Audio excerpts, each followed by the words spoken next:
I have the distinction of being the one, with the exception of my mom, and possibly my dad, who has known Stephen the longest.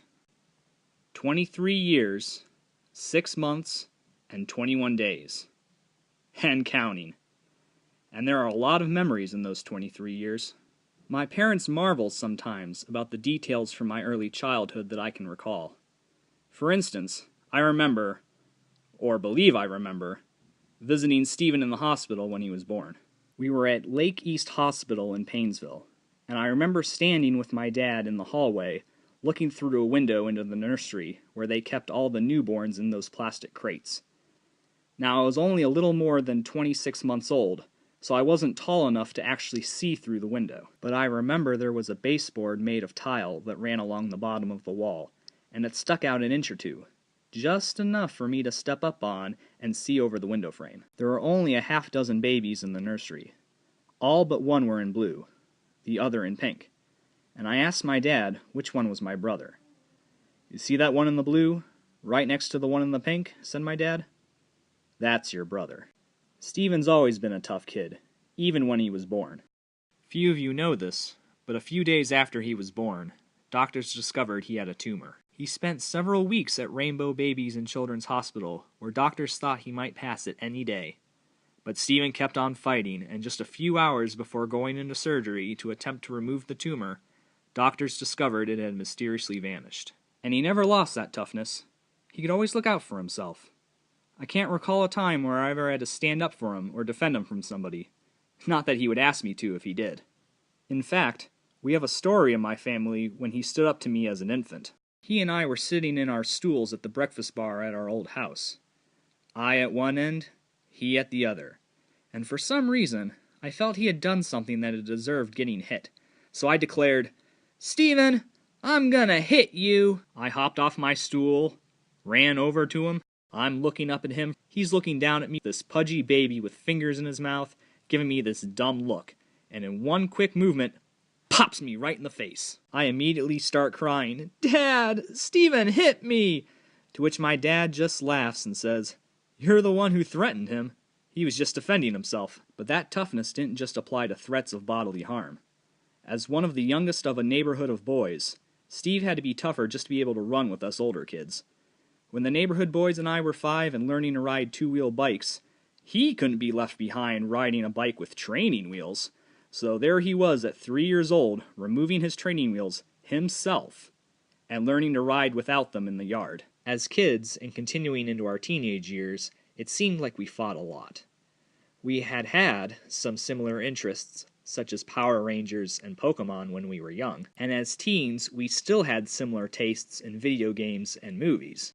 But I started focusing on academics and the arts, while he was more inclined towards the social interactions that came with sports. It seems like we were always bickering about something, and Steve knew me well enough to know just what to say to get under my skin.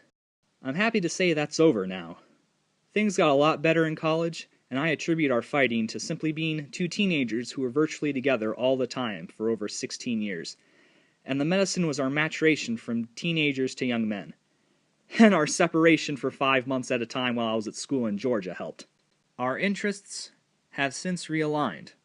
Our personalities have become much more similar, and I think our bond has never been stronger as it's been these past 4 years or so. I love you, Steve. It was during these college years when I became acquainted with Miranda. I can remember the day I first met her. It was late in May of 2008.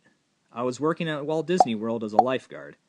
It was my day off, and I had just gone out of seeing the Speed Racer movie at the AMC Theater in downtown Disney. I called Stephen for some reason as I walked back to my car, and apparently interrupted him while with a group of friends. The first thing he says to me is, "Hold on for a second. Here, talk to Miranda." I didn't know who this Miranda was, or why I was suddenly talking to her instead. I get this timid, "Hello?" over the phone. I'm like, "Hi, I'm Rob. How's it going?" And again I get this timid, "Okay." That had to have been the most awkward introduction in the history of awkwardness. And that was just about the full extent of our entire first conversation. I officially got to meet her 3 months later at our family Labor Day party. She was blonde back then, still had that air of teenage awkwardness, and my first thought was, how can I relax and be myself with this complete stranger who has integrated herself into my family? But as Miranda came to more family events, and our family was invited to hers, I got much more comfortable with her. I've gotten to meet and bond with her parents, brothers, extended family, and friends. I was surprised to learn we had similar interests as well, such as water sport activities, roller coasters, and of course, the greatest TV show ever made, Seinfeld. Hey, buddy. In fact, it's so easy to find things in common with Miranda, because she's so much like Steve. They really are like two sides of the same coin, and she's just as tough too. As the first member of her family to graduate college, she had every reason and excuse to drop out when things got tough. But with Steven's encouragement, she stuck it out.